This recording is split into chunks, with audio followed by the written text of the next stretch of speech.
నమస్తే.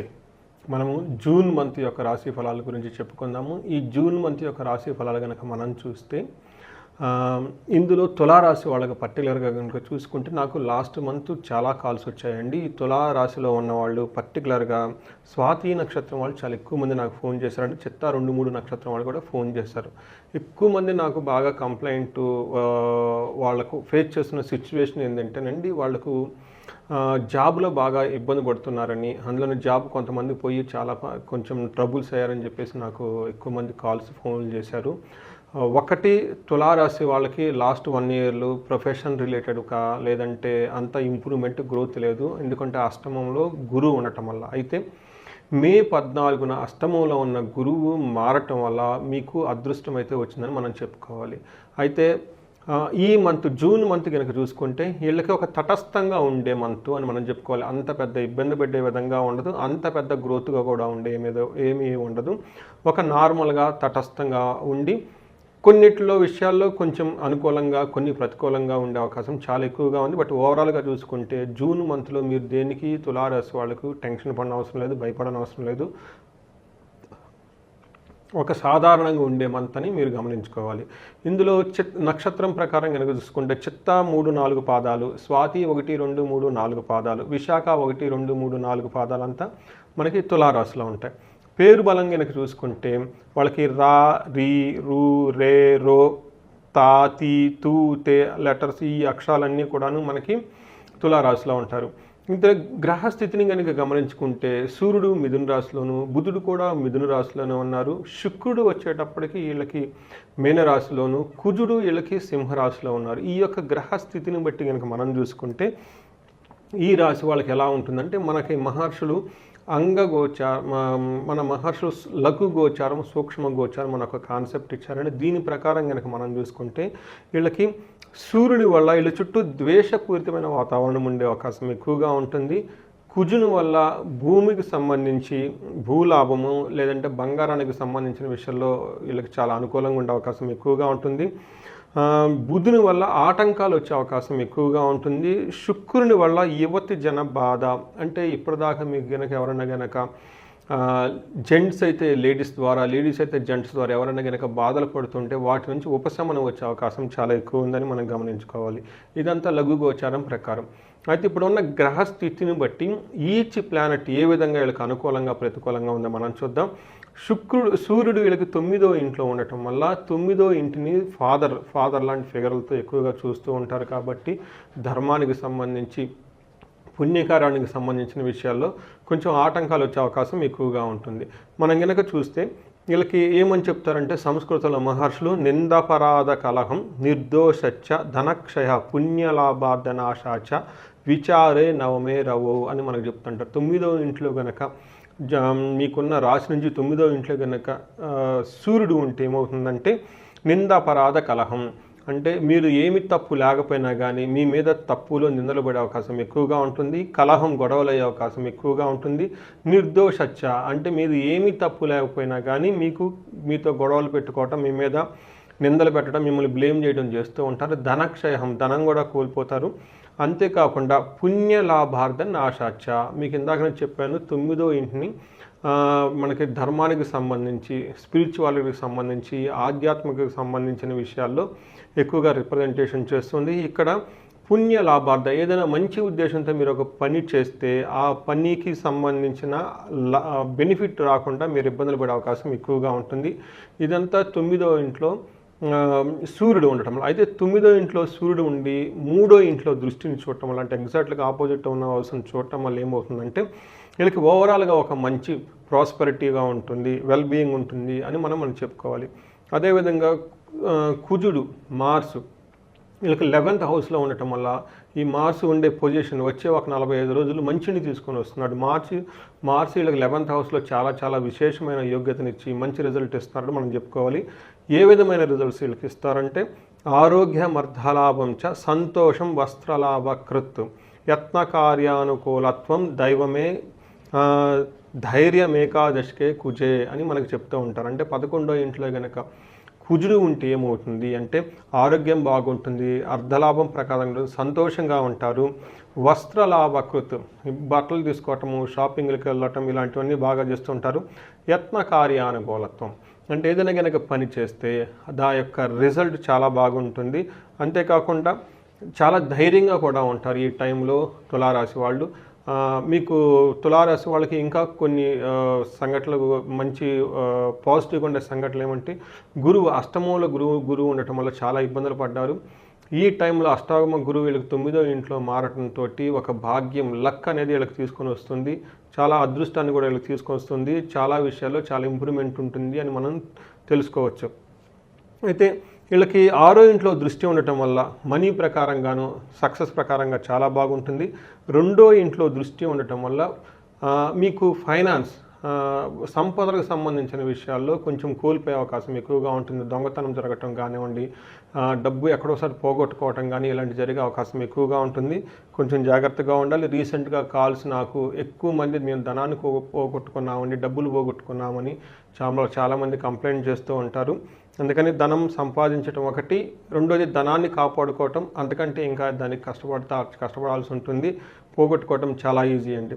మీకు ధనం పోగొట్టుకునే అవకాశం ఎక్కువగా ఉంది. తులారాశి వాళ్ళు చాలా జాగ్రత్తగా ఉండాలి.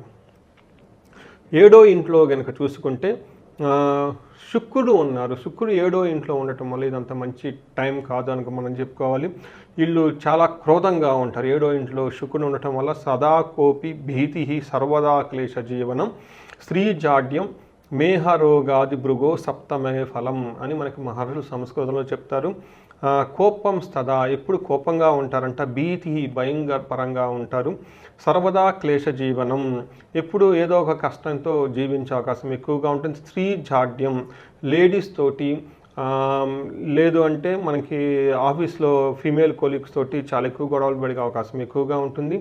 అదే లేడీస్ అయితే ఇంట్లో ఉన్న జెంట్స్ తోటి లేదంటే మేల్ కొలీగ్స్ మీకు జెంట్స్తో కనుక గొడవలు పడి భేదాభిప్రాయాలు వచ్చే అవకాశం ఎక్కువగా ఉంటుంది. ఈ ప్రకారంగా శుక్రుడు 7వ ఇంట్లో ఉండటం వల్ల కొంచెం ఇబ్బంది పడే అవకాశం ఎక్కువగా ఉంటుంది. కానీ ఇదే శుక్రుడు 5th హౌస్ని, ఫస్ట్ హౌస్ని చూడటం వల్ల ప్రేమ విషయంలోనూ, లవ్ విషయంలోనూ, రొమాన్స్ విషయంలోనూ చాలా చక్కగా మంచి జీవితాన్ని గడుపుతారని మనం తెలుసుకోవచ్చు. మనం నక్షత్రం ప్రకారం కనుక మనం చూసుకుంటే అంగగోచారము ప్రకారం మనకి మహర్షులు ఇచ్చిన ఈ కాన్సెప్ట్ ప్రకారం కనుక చూసుకుంటే ఇందులో ఉన్న నక్షత్రంకి ఎలా ఉంటుందంటే చిత్తా, స్వాతి, విశాఖ 3 నక్షత్రాలు ఉంటాయి. చిత్తా నక్షత్రం వాళ్ళని కనుక మనం చూసుకుంటే ఈ టైంలో వీళ్ళకి క్షేమంగా ఉంటారు. పరవాసము, ఫారిన్ వెళ్ళాలనుకునే వాళ్ళకి చాలా అనుకూలంగా ఉంటుంది. అదే మనకి డార్క్ సైడ్, నెగిటివ్ సైడ్లో కనుక చూసుకుంటే వీళ్ళకి దేహ పీడనము, దరిద్రము, రోగము అని చూపిస్తూ ఉంటుంది. హెల్త్ కాంప్లికేషన్స్ చాలా ఉండే అవకాశం ఎక్కువగా ఉంది. జాగ్రత్తగా ఉండాలి. స్వాతి నక్షత్రం వాళ్ళకి అగైన్ క్షేమంగా ఉంటారు. పరవాసము, ఫారిన్లో ఉండాలనుకున్న వాళ్ళకి చాలా అనుకూలంగా ఉంటుంది. స్వాతి నక్షత్రం వాళ్ళకి నెగిటివ్ సైడ్ కనుక చూసుకుంటే దరిద్రము, రోగము అని రెండు విషయాలు చాలా జాగ్రత్తగా ఉండాలి. విశాఖ నక్షత్రం వాళ్ళకి అగైన్ క్షేమంగా ఉంటారు. పరవాసము, ఫారిన్ వెళ్ళాలి లేదంటే ఫారిన్ రిలేటెడ్లో ఉన్న ట్రాన్సాక్షన్తో చాలా అనుకూలంగా ఉంటుంది. రాజ్యలాభము, ప్రమోషన్స్ వచ్చే అవకాశం ఎక్కువగా ఉంది. వీళ్ళకి నెగిటివ్ సైడ్ కనుక చూసుకుంటే రోగము, అతి భయము, దరిద్రము ఇవి చూపిస్తూ ఉన్నాయి. అంటే ఫైనాన్షియల్ క్రైసిస్, ఓవర్గా టెన్షన్ అయిపోవటము, రోగము, హెల్త్ కాంప్లికేషన్స్ ఉండే అవకాశం చాలా ఎక్కువగా ఉంది. ఈ యొక్క విషయాలను గమనించుకొని చాలా జాగ్రత్తగా ఈ మంత్ అంతా ప్లాన్ చేసుకోవాలని మనం కోరుకుంటున్నాము. విశాఖ నక్షత్రం వాళ్ళు పర్టికులర్గా గాయాలయ్యే అవకాశం ఎక్కువగా ఉంది. కొంచెం జాగ్రత్తగా స్పీడ్గా వెళ్లకుండా బయటికి కొంచెం ఆలోచించుకొని ప్లానెడ్గా సేఫ్ అండ్ సెక్యూర్ ప్లేస్లో వెళ్తే చాలా బాగుంటుంది. మీరు పరిహారాలు కనుక చూసుకుంటే వీళ్ళకి సూర్యుడు అంత అనుకూలంగా లేరు. సూర్యుడి వల్ల వీళ్ళకి ఫైనాన్షియల్ క్రైసిస్ వచ్చే అవకాశం ఎక్కువగా ఉంది. కాబట్టి వీళ్ళు గాయత్రి మంత్రాన్ని జపించటం, గాయత్రి మంత్రంతో పాటు సూర్య అష్టకాన్ని వినటం లేదా చదవటము, సూర్యుడికి సంబంధించి ఆదిత్య హృదయ స్తోత్రం చదవటం, ఇది చదువుతూ ఉంటే ఫైనాన్షియల్గా కానివ్వండి లేదా హెల్త్ పరంగా చాలా ఇంప్రూవ్మెంట్ ఉండేసి చాలా చక్కగా ఉండే అవకాశం ఎక్కువగా ఉంటుంది. అంతేకాకుండా శుక్రుని వల్ల వీళ్ళకి రోగము, హెల్త్ కాంప్లికేషన్స్ వచ్చే అవకాశం ఎక్కువగా ఉంటుంది. కాబట్టి చిన్న పిల్లలకి మీకు సుహాసిని పూజ అంటారు. శుక్రవారం రోజు ఏదైనా కనుక శుక్రవారం రోజున చిన్నపిల్లలు ఎవరైనా కనుక మీ ఇంటి పక్కన ఆవరణంలో అట్టి ఉంటే వాళ్ళని చక్కగా తీసుకొచ్చేసి ఒక సుహాసిని పూజలాగా చేసి తాంబూలం ఇచ్చి వాళ్ళకి స్వీట్స్ కానీ చాక్లెట్స్ కానీ ఇచ్చేసి నవ్వు ముఖంతో వాళ్ళని కనుక పంపిస్తూ ఉంటే మీకు హెల్త్ చాలా ఇంప్రూవ్మెంట్ అవుతుంది. దీనితో పాటు మీకు తులసి చెట్టుని చాలా చక్కగా ప్రతిరోజు నిత్యము పూజించండి. ఆరోగ్యం చాలా ఇంప్రూవ్మెంట్గా ఉంటుంది. ఇవి కాకుండా ఇంకా ఎవరైనా కనుక వాళ్ళ యొక్క సమస్య తీవ్రత ఉంటే మనకి ఫైనాన్షియల్ ప్రాబ్లంకి కుబేరు పాశుపతం హోమం చేయించుకుంటే చాలా బాగుంటుంది. లేదంటే మహాలక్ష్మి విశేష హోమం అని ఉంటుంది. ఈ రాశి వాళ్ళు మహాలక్ష్మి విశేష హోమం కనుక చేయించుకుంటే ఇటు రోగము నుంచి బాగుంటుంది, అలానే దేహానికి ఏదైనా కానీ ప్రాబ్లం ఉంటే దాని నుంచి బాగుంటుంది, ఫైనాన్షియల్ క్రైసిస్ నుంచి కూడా చాలా బాగుండే అవకాశం ఎక్కువగా ఉంటుంది. ఇంకా ఎవరైనా కనుక ఏదైనా కనుక ప్రాబ్లమ్స్ ఫేస్ చేస్తూ ఉంటే కుబేరు పాశుపతం లాగా ఇంకొకటి ఉంటుంది.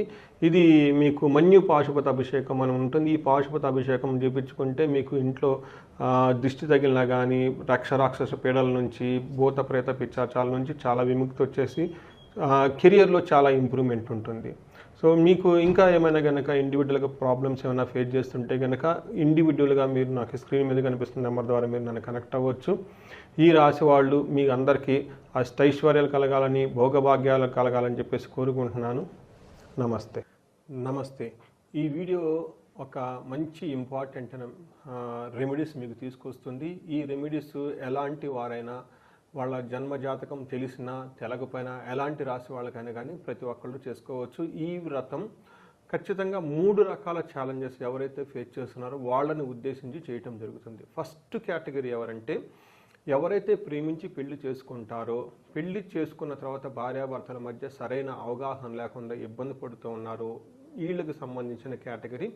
ఇందులో ఇంకొక కేటగిరీ ఎవరంటే, భార్యాభర్తలు ఉంటారు, అయితే కొంతమంది భార్యలు భర్త వాళ్ళ మాట వినటం లేదని, అలానే వాళ్ళకి చాలా వేరే రిలేషన్షిప్స్ ఉన్నాయని, ఆ వల్ల వీటికి ఇబ్బంది పెడుతున్నారు అని ఒక బాధలు ఎవరైతే పడుతున్నారో వీళ్ళకి సంబంధించి, అంటే టోటల్గా ఫస్ట్ ప్రేమించి పెళ్లి చేసుకున్న వాళ్ళు, పెళ్లి చేసుకున్న తర్వాత సరిగ్గా అన్యోన్యత లేని వాళ్ళు, అలానే హస్బెండ్ వీళ్ళ మాటలు వినకుండా వేరే విధంగా రకరకాల సంబంధాలు పెట్టుకొని ఉంటారు. వీళ్ళంతా కలిపి ఒక కేటగిరీలో ఒక రెమెడీ చెప్పడం జరుగుతుంది. ఇది కాకుండా ఎవరైతే మేము జీవితంలో ఇప్పుడు ప్రస్తుతానికి బాగున్నాము, ఎన్నో కష్టాలు పడి ఒక స్టేజ్కి వచ్చాము, ముందుకి ఇంకా బాగా ఎదగాలి అనుకున్న వాళ్ళకి ఇది ఒక కేటగిరీ. ఇవి కాకుండా 3వ కేటగిరీ వాళ్ళు ఎవరంటే, వాళ్ళ దగ్గర ఎలాంటి ధనం ఉండదు, పెద్ద చదువుకోరు, లేదంటే చాలా కష్టాలు పడుతూ ఉంటారు, కష్టాలు పడుతూ ఉంటారు, అవమానాలు పడుతూ ఉంటారు, ఇన్సల్ట్ అవుతుంటారు, జీవితంలో ఎక్కడో బాగా అభివృద్ధి లేక ఎంతో కష్టపడుతూ అక్కడే ఉండుంటారు అన్నమాట. ఇలాంటి వాళ్ళకి టోటల్గా 3 రకాల వాళ్ళకి సంబంధించిన ఒక పరిష్కారం, ముగ్గురికి సంబంధించిన ఒకే రోజున 3 డిఫరెంట్ పరిష్కారాలు కనుక పరిహారాలు మనం చేసుకోగలిగితే ఈ ప్రాబ్లమ్స్ అన్ని నుండి బయటపడతారు. ఫస్ట్ కేటగిరీ వాళ్ళకి చూస్తే వీళ్ళు ఏం చేయాలంటే వట సావిత్రి వ్రతం అని ఉంటుంది. వట సావిత్రి వ్రతం. ఈ వ్రతం కనుక ఏం చేయాలి అంటే, మనకి బుధవారం 11వ తారీఖున జ్యేష్ఠ పౌర్ణమి వచ్చింది. దీనిని మనం ఏరువాక పున్నమి కూడా అంటారు. ఈ పున్నమికి అందరికీ మనకు బాగా పాపులర్ తెలిసింది ఏంటంటే, ఊళ్ళల్లో మనకి ఇది రైతులకి పెద్ద పండగ అని చెప్పుకోవాలి. ఆ రోజున నవధాన్యాలు తీసుకొని ఎద్దుల్ని వాళ్ళ పొలాలను తోలుకొలిపోయి అగ్రికల్చర్ పనులకు సంబంధించినవి స్టార్ట్ చేస్తూ ఉంటారు. ఇది అందరూ మనకు బాగా తెలిసిందే. దీన్ని ఏరువాక పున్నమి అంటారు. అయితే చాలా కొద్ది మందికి తెలిసింది ఏంటంటే, ఈ రోజున వట సావిత్రి వ్రతం కూడా చేస్తూ ఉంటారు. ఏం చేయాలంటే, మర్రి చెట్టు మనకు ప్రతి ఊళ్ళల్లోనూ ఊరు బయట ఉంటుంది, లేకుంటే ఊళ్ళల్లో కూడా ఉంటుంది, గుళ్ళల్లో ఉంటాయి. మర్రి చెట్టు ఎక్కడైతే ఉంటుందో ఈ మర్రి చెట్టుకి 11 ప్రదక్షిణాలు చేసి, మర్రి చెట్టుకి మనకి వస్త్రం కనుక సమర్పించగలిగితే, లేదంటే ఒక నువ్వుల పోగులు మనకి మర్రి చెట్టుకి కనుక ట్రంక్కి దానికి కనుక కాండానికి మొత్తం కనుక చుట్టి కనుక ఒక వస్త్రంలా కనుక చేసి, ఆ తర్వాత దీపారాధన చేసి ఒక 3గురికి కానీ 5గురికి కానీ తాంబూలం కనుక ఇవ్వగలిగితే అంతటితో మనకి ఈ వ్రతం యొక్క కంప్లీట్ అయిపోతుంది. ఇక్కడ 3 తమలపాకులు, 3 వక్కలు, 3 అరటిపళ్ళు, 3 లేదా 5గురికి ఈ తాంబూలం కనుక ఇవ్వగలమాట. ఇలా ఇస్తే ఏమవుతుంది అంటే, ఈ యొక్క చిన్న కార్యక్రమం వల్ల ఎంతో పవర్ మీకు వచ్చేస్తుంది. ఈ పవర్ వల్ల మీ ప్రేమించుకున్న ఎవరైతే ఉంటారో వాళ్ళ మధ్య అన్యోన్యత చాలా చక్కగా ఇంప్రూవ్మెంట్ అవుతుంది.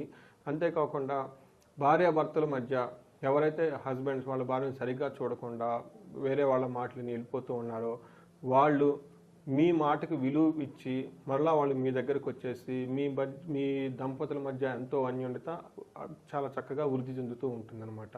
అయితే ఇది ఎలా జరిగింది, దీనికి సంబంధించిన ఈ వట సావిత్రికి మనకు ఒక వ్రత కథ కూడా ఉంటుంది. దీనికి సంబంధించి సతీ సావిత్రి అనే మూవీ కూడా చేయడం జరిగింది.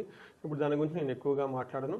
బట్ అందులో సతీ సావిత్రికి అంత పవర్ ఎక్కడ నుంచి వచ్చింది, ఎంత పవర్ అంటే వాళ్ళ హస్బెండ్ చనిపోతే ఈ సాక్షాత్తు యముడిని ఎదిరించి మళ్ళా హస్బెండ్ ప్రాణాలకు తెప్పించుకొని ఆ తర్వాత వాళ్ళు ఎంతో అన్యోన్యంగా జీవితం గడిపారనమాట. ఇలా ఆమెకి ఆ సతీదేవికి ఎక్కడ నుంచి ఇంత పవర్ వచ్చిందంటే ఆమె ఈ వట సావిత్రి ఈ వటవృక్షానికి ఇందాక చెప్పిన విధంగా పూజ చేయటం వల్ల వాళ్ళకి అంత శక్తి వచ్చింది అని మనకి శాస్త్రాలు వివరించడం జరిగింది. ఎవరైతే గనక మీకు ఇందాక చెప్పిన భార్యాభర్తల మధ్య అన్యోన్యత లేదో ఈ పరిష్కారం ద్వారా చక్కగా కనుక చేసుకుంటే సింపుల్ రెమెడీ, పవర్ఫుల్ రెమెడీ, పరిష్కారం చాలా చక్కగా ఉంటుంది. ఇది అందరూ చేయాలని చెప్పేసి నేను కోరుకుంటున్నాను. రెండో రెమెడీ వచ్చేటప్పటికి మేము చాలా కష్టపడి ఒక స్టేజ్కి వచ్చాము. ఇక్కడ నుంచి ఇంకా ముందుకు బాగా వెళ్ళాలి అనుకున్న వాళ్ళకి కనుక చాలా సింపుల్గా ఏం చేయాలంటే 250 గ్రాములు నువ్వులను గనక తీసుకొని మీకు సత్పురుషులకి లేదంటే సద్బ్రాహ్మణులకి లేదంటే వేద బ్రాహ్మణులు గనక దానం గనక చేయగలిగితే మీకు అశ్వమేధ యాగం చేసినంత పుణ్యం మీకు వస్తుంది. అశ్వమేధ యాగం గురించి మనకు బాగా పాపులర్ రామాయణంలో లవకుశ సినిమాల్లో కూడా మనకు చూపిస్తుంటారు. లవకుశులు ఈ ఈ అశ్వమేధ యాగం చేసిన తర్వాతనే వాళ్ళ తండ్రి రాములని వాళ్ళని కలవటము అక్కడి నుంచి అంతా జరుగుతూ ఉంటుందన్నమాట. ఇది మీకు జీవితంలో ఒక ఉన్నతి కావాలి, నెక్స్ట్ లెవెల్కి వెళ్ళాలి అనుకున్న వాళ్ళకి ఈ 250 గ్రాముల నువ్వుల దానం చేయటం వల్ల మీకు ఆ పుణ్యం లభిస్తుంది అని చెప్పేసి శాస్త్రాలు వివరించడం జరిగింది. నెక్స్ట్ మూడోది, ఎవరైతే మా దగ్గర చాలా ఇబ్బందుల్లో ఉన్నాము, అనేక కష్టాలు ఉన్నాయి, అసలు జీవితంలో ఏం చేయాలో అర్థం కావట్లేదు అనుకున్న వాళ్ళకి ఆ రోజున జ్యేష్ఠ మాస పౌర్ణమి రోజున బుధవారం వస్తుంది, దీన్ని ఏరువాక పున్నమి అంటారు. ఆ రోజున మీరు గనక పాదరక్షలు దానం చేసిన, గొడుగును దానం చేసిన, విసనకర్రను దానం చేసిన, చందనాన్ని దానం చేసిన, గుర్తుపెట్టుకోండి, గొడుగు, పాదరక్షలు, చెప్పులు, అంబ్రెల్లా, విసనకర్ర, చందనము, శాండల్వుడ్ పేస్ట్ని కనుక మీరు దానం చేస్తే వీటితో మీకున్న ఈ అష్టదరిద్రాలన్నీ పోయేసి అష్టైశ్వర్యం మీ ఇంటికి వచ్చేస్తుంది అని చెప్పేసి శాస్త్రాలు వివరించడం జరిగింది. ఇవి ఒకటే రోజున, ఆ రోజున బుధవారం 11వ తారీఖు జ్యేష్ఠ పౌర్ణమ జూన్ 2025 ఈ డేట్ గుర్తుపెట్టుకుని ఆ రోజు కనుక చేస్తే మీకు ఎంతో చాలా బాగుంటుంది. అంతేకాకుండా ఇంకొక రెమెడీ కూడా మీరు చేయొచ్చు. దీన్ని ఉదక కుంభదానం అంటారు. ఉదకం అంటే నీళ్లు, కుంభం అంటే పాత్ర అని మనం చెప్పుకోవచ్చు. ఈ రోజులో కనుక చెప్పుకుంటే మనం సింపుల్ లాంగ్వేజ్లో వాటర్ బాటిల్స్ అని చెప్పుకోవచ్చు. మీరు వాటర్ బాటిల్స్లో కనుక తీసుకొని నీటిని దానం చేసుకుంటూ వెళ్ళిపోయినా కానీ విష్ణు తత్వం వస్తుంది, విష్ణులోక ప్రాప్తి వస్తుంది అని మనకి చెప్పేసి శాస్త్రాలు వివరించడం జరిగింది. ఈ జ్యేష్ఠ మాసంలో ఈ పౌర్ణమి రోజున, వచ్చే పౌర్ణమి రోజున ప్రతి ఒక్కళ్ళు ఈ చిన్న రెమెడీస్ చేసి మీకున్న పెద్ద ప్రాబ్లమ్స్ అన్ని పోగొట్టుకుంటారని ఆశిస్తున్నాను. ఈ వీడియో మీరు చూసి ఇలాంటి ప్రాబ్లమ్స్ మీ తెలిసిన వాళ్ళలో కనుక ఎవరన్నా ఉంటే వాళ్ళకి ఫార్వర్డ్ చేయండి. ఇన్ కేసు ఈ వీడియో చూసి వాళ్ళు కనుక అలాంటి కనుక వ్రతం చేసుకుంటే వాళ్ళకి బాగుంటుంది, వాళ్ళ సంసారాన్ని కాపాడినందుకు మీకు పుణ్యం వస్తుంది, ఇది చేసినందుకు నాకు పుణ్యం వస్తుంది, అందరూ బాగుండాలని చెప్పేసి నేను కోరుకుంటున్నాను. అయితే మీ చూసిన వాళ్ళందరికీ అష్టైశ్వర్యాలు కలగాలని చెప్పేసి, భోగభాగ్యాలు కలగాలని చెప్పేసి కోరుకుంటున్నాను. ధన్యవాదాలు.